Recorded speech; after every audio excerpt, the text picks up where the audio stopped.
As gotas de chuva batiam com força no para-brisa, criando uma melodia quase hipnótica que, de alguma forma, mantinha o casal em silêncio enquanto dirigiam por uma estrada sinuosa e deserta. Patrícia observava as linhas da estrada iluminadas pelos faróis, e o som da tempestade martelava o carro, abafando todos os outros ruídos. Do lado dela, Rafael olhava para o GPS com uma expressão de frustração. "Vai dar certo, amor", Patrícia disse, tentando confortá-lo. "O motel deve estar logo ali." Mal haviam terminado de discutir quando, como que surgido do nada, uma placa antiga apareceu, com letras desbotadas indicando o motel Estrada Solitária. Era o único ponto de luz em quilômetros, um refúgio no meio do nada. Na entrada, um letreiro piscava em vermelho brilhante. "A suíte da morte espera por você." Rafael olhou para o nome e arqueou uma sobrancelha. "Isso parece um pouco mórbido, não acha?" Ele brincou, mas Patrícia riu, com aquele tom que só surge entre dois que não se importam com o perigo. Entraram no motel e uma recepcionista idosa, sem expressão, os atendeu. Não disse uma palavra sobre o nome sinistro da suíte, apenas entregou a chave e indicou o caminho. Assim que entraram no quarto, a atmosfera parecia errada. Era um espaço comum, sem nada de especial, mas algo difícil de identificar, fazia o coração de Patrícia acelerar. O cheiro pesado de mofo, talvez. O espelho trincado no banheiro, como se tivesse sido quebrado de dentro para fora. A TV no canto, uma relíquia dos anos 80, que soltava um chiado fraco, mesmo estando desligada. Patrícia sentou-se na cama e observou a sombra que a chuva fazia dançar na janela, deixando-a inquieta. Tentou disfarçar, mas uma sensação de desconforto parecia rodeá-la. Sentia-se como se algo estivesse observando-os, só esperando o momento certo para se manifestar. "Eu vou dar uma olhada no banheiro", disse Rafael, com um ar casual, mas parecia desconfiado também. A porta do banheiro, quando aberta, produziu um rangido longo e agudo, quase como um lamento. Ele voltou e, antes que Patrícia pudesse responder, a luz oscilou. Ambos riram, mas o riso foi interrompido quando a TV ligou sozinha, emitindo estática. Patrícia correu até ela e apertou o botão para desligá-la, mas não funcionou. Na tela, uma imagem borrada começou a se formar. Era o contorno de uma pessoa, um rosto distorcido e olhos vazios que pareciam gritar. Patrícia deu um passo para trás e Rafael a segurou pelos ombros. "Isso não é normal", sussurrou ele, mas antes que pudesse reagir, a tela escureceu novamente. Patrícia notou um pequeno buraco na parede ao lado da cama. Não o tinha percebido antes, mas agora parecia chamar sua atenção. Aproximou-se e espiou. Do outro lado, ela pensou ter visto um movimento, um vulto, mas então ouviu um som baixo, uma espécie de lamento. Ela se afastou rapidamente. "Acho que precisamos sair daqui", ela murmurou. Tentaram abrir a porta, mas ela não cedeu. Rafael empurrou com força e nada. Era como se o quarto estivesse os mantendo prisioneiros. Patrícia voltou para o buraco na parede e agora viu claramente o rosto de uma mulher encarando-a. O olhar era vazio, mas a boca se mexia. Ela parecia dizer algo que Patrícia não conseguia ouvir. Quando Rafael tentou forçar a janela, a figura na TV reapareceu, mas dessa vez estava mais clara. Era uma gravação em preto e branco de um homem sentado na cama, com olhos cheios de medo. Ele parecia estar falando com alguém, mas as palavras não tinham som. Patrícia, num impulso, vasculhou a cômoda em busca de alguma explicação e encontrou um diário velho, amarelado pelo tempo. As palavras rabiscadas relatavam histórias de hóspedes, todas elas terminando da mesma forma. Um desaparecimento inexplicável. A última página terminava com uma frase desesperada: "A suíte da morte tem fome." As luzes começaram a piscar mais intensamente, e a imagem na TV mostrava Patrícia e Rafael em tempo real, como se alguém os estivesse gravando. O chiado aumentou e a porta da TV começou a se abrir sozinha. Rafael se aproximou dela com um olhar horrorizado, tentando entender o que estava acontecendo. "Patrícia, olha para isso", ele sussurrou, apontando para a tela. A imagem os mostrava sendo observados por vultos que não estavam no quarto, mas apareciam ali na TV. Em um impulso de desespero, Patrícia jogou o diário na televisão, mas a tela apenas continuou exibindo a imagem. Uma mão, translúcida e com dedos longos, pareceu se estender para fora do espelho do banheiro. Patrícia gritou, e Rafael tentou puxá-la, mas ele mesmo começou a sentir uma força invisível segurando seus ombros. Por fim, a imagem da TV os mostrou novamente, só que agora estavam sozinhos, sem qualquer expressão. Parados no meio do quarto como estátuas. O som da TV cessou e a estática sumiu, deixando apenas a frase que brilhou na tela. Sejam bem-vindos à eternidade. As luzes apagaram-se, e o quarto mergulhou em escuridão, deixando um silêncio profundo e gelado. Renata lutava para ver o que estava à frente do para-brisa enquanto gotas de chuva grossas batiam contra o vidro como se quisessem atravessá-lo. As luzes do carro tremiam em meio à tempestade, e ela segurava o volante com força, buscando alguma orientação na estrada deserta. Finalmente, como se atendendo a uma súplica silenciosa, as letras luminosas de um letreiro desbotado surgiram na beira da estrada. Motel Bela Vista. Aparentemente o único refúgio naquela noite de tormenta. Ela estacionou o carro em uma das vagas e caminhou até a recepção, molhada e tremendo de frio. Ao entrar, encontrou uma sala pequena, decorada com móveis antiquados e uma lâmpada fraca que lançava sombras vacilantes nas paredes. Atrás do balcão estava uma mulher pálida, com olhos fundos e um sorriso forçado. "Boa noite, tem algum quarto disponível?" Renata perguntou, exausta. A recepcionista, com um olhar distante, murmurou: "Temos apenas um. O último quarto, no fim do corredor. Mas ele é um quarto especial." Renata arqueou uma sobrancelha, mas a mulher apenas olhou para ela com um sorriso enigmático. Cansada demais para questionar ou procurar por explicações, Renata pegou a chave e se dirigiu ao quarto. A cada passo, a sensação de estar sendo observada aumentava. O corredor era longo e sombrio, e as portas pareciam ainda mais escuras. Quando finalmente encontrou o quarto, um estranho arrepio percorreu sua espinha. No entanto, ignorando a sensação, girou a chave e entrou. O quarto era simples, mas algo nele parecia errado. Havia quadros pendurados nas paredes, fotos em preto e branco de hóspedes passados, com expressões neutras ou ligeiramente sorridentes. Mas o que a fez congelar foi um detalhe perturbador. No canto de uma das fotos, uma imagem borrada e distante parecia se parecer muito com ela mesma, mas com o olhar fixo em algo atrás da câmera, como se a própria Renata estivesse posando para aquela foto sem ter conhecimento. Ela se forçou a afastar o olhar e explorou o quarto. Um abajur de luz amarelada emitia um brilho fraco que não chegava a iluminar totalmente o espaço, criando sombras nas paredes. Na mesinha ao lado da cama, uma Bíblia antiga repousava aberta. As páginas amareladas e cheias de marcas de leitura exibiam uma passagem sublinhada.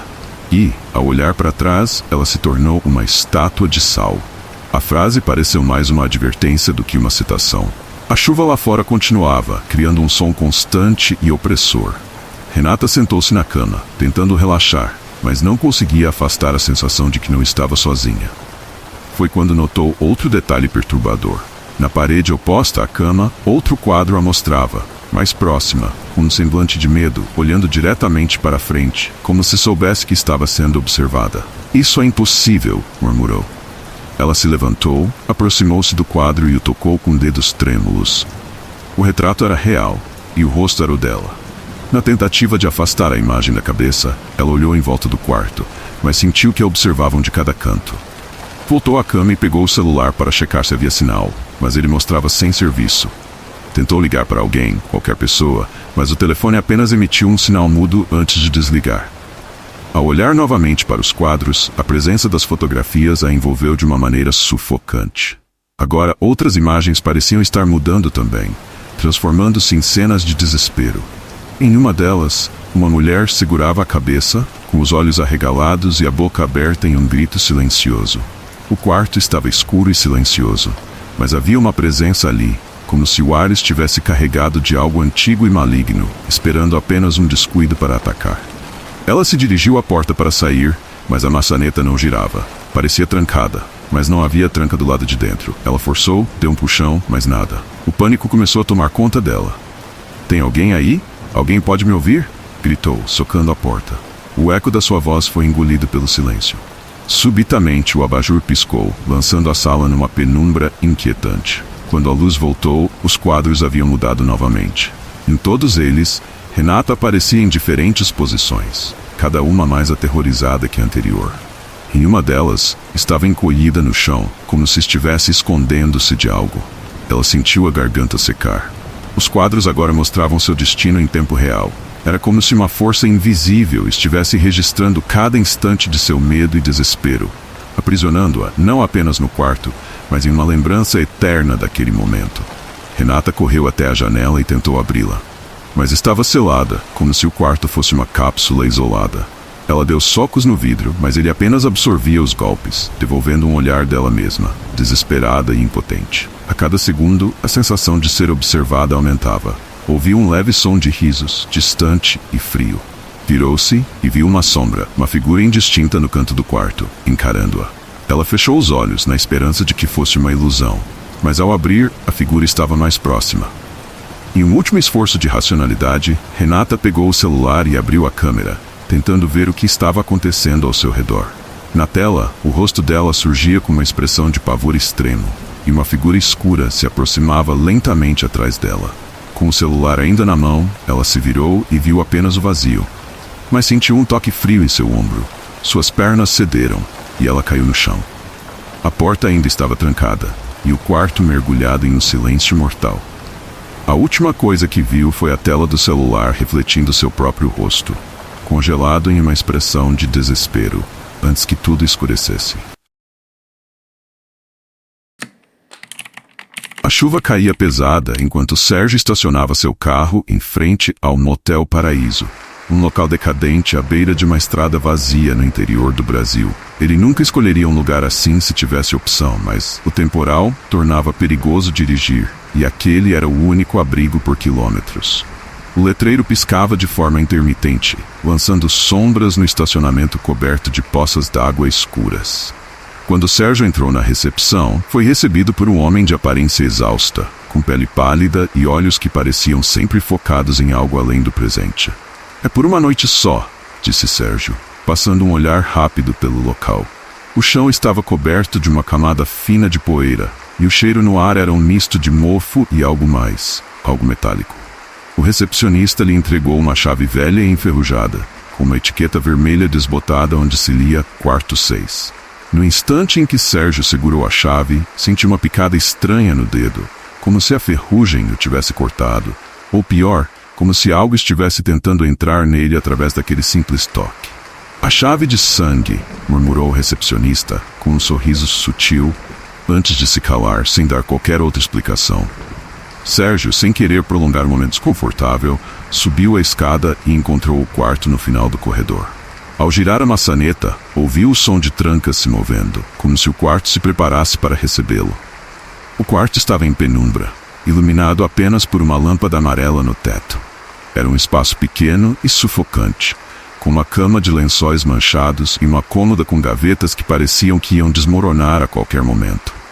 Nas paredes havia manchas estranhas, marcas marrons e avermelhadas que pareciam respingos de tinta, mas que o instinto de Sérgio lhe dizia que eram algo mais sombrio. Ele sentiu um arrepio na espinha ao olhar em volta. No canto da cama, um objeto chamou sua atenção. Uma boneca velha e parcialmente queimada, com um rosto torto e olhos que pareciam seguir. Um frasco de vidro, contendo um líquido amarelado e turvo, repousava no chão ao lado da boneca, e Sérgio sentiu náusea só de olhar para ele. Sérgio estava prestes a sair quando uma pontada de dor atingiu sua mão, exatamente onde a chave o havia ferido. Ele olhou para o corte e viu que a pele ao redor estava avermelhada e parecia latejar. Sentindo-se tonto, ele se sentou na cama e fechou os olhos, tentando se recompor. Quando os abriu novamente, o quarto parecia diferente. As paredes pareciam ter encolhido, e ele sentiu o ar denso, como se o quarto estivesse respirando. A boneca e o frasco de líquido amarelado pareciam ter se aproximado, e agora ele tinha a sensação nítida de que estava sendo observado. Havia algo no ar, um cheiro forte e metálico como sangue. O desespero começou a tomar conta dele quando tentou abrir a porta, mas a maçaneta não cedia, como se algo do outro lado a segurasse. Ele deu um passo para trás e a luz começou a piscar, mergulhando o quarto em sombras que pareciam tomar forma. No reflexo embaçado do espelho, ele viu algo horrível. Uma figura, distorcida e manchada de sangue, o observava. Não era possível distinguir traços específicos, mas os olhos, aqueles olhos escuros, o encaravam com uma fome antiga, quase como se ele fosse um objeto esperando para ser devorado. Sérgio recuou até a cama, e algo arranhou seu pé. Ele se abaixou e viu que havia uma faca debaixo da cama, com um cabo manchado de algo escuro. Puxando a faca, ele percebeu que não era uma arma comum. O objeto parecia pulsar em sua mão, como se estivesse viva e conectada ao próprio quarto. Ele tentou soltá-la, mas ela estava colada em sua mão, como se a própria carne houvesse se fundido ao metal. Desesperado, ele começou a gritar, mas o quarto abafava cada som. Ele estava sozinho em um mundo que não obedecia às leis da realidade, em um quarto que parecia ter fome de mais do que sua presença física. Lembranças distantes começaram a surgir em sua mente, mas ele não as reconhecia como suas.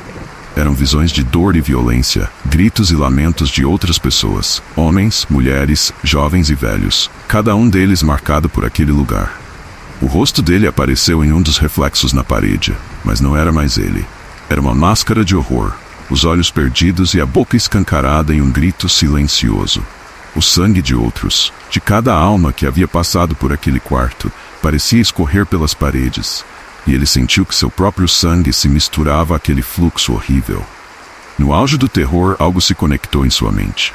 Aquele quarto devorava a essência de cada um que ali se hospedava, tomando algo único e distorcendo as memórias até transformá-las em pesadelos vivos. No último ato de resistência, Sérgio conseguiu levantar a faca e cravou-a na própria mão, forçando a separação entre sua carne e o metal amaldiçoado. No instante em que o fez, uma explosão de dor atravessou seu corpo, mas ele sentiu que estava finalmente livre da influência do objeto. A porta se abriu subitamente, como se o quarto houvesse finalmente permitido sua saída. Cambaleante e ensanguentado, Sérgio saiu para o corredor, onde o recepcionista o esperava com aquele mesmo sorriso sinistro. "Espero que tenha aproveitado sua estadia", disse o homem com um brilho sádico no olhar. Sérgio, sem conseguir falar, passou por ele e correu até seu carro. A tempestade havia passado e ele acelerou para longe, enquanto o Motel Paraíso desaparecia no retrovisor. Mas ao olhar para sua mão ferida, ele viu que a cicatriz permanecia, escura e latejante, como um lembrete de que uma parte dele jamais deixaria aquele quarto.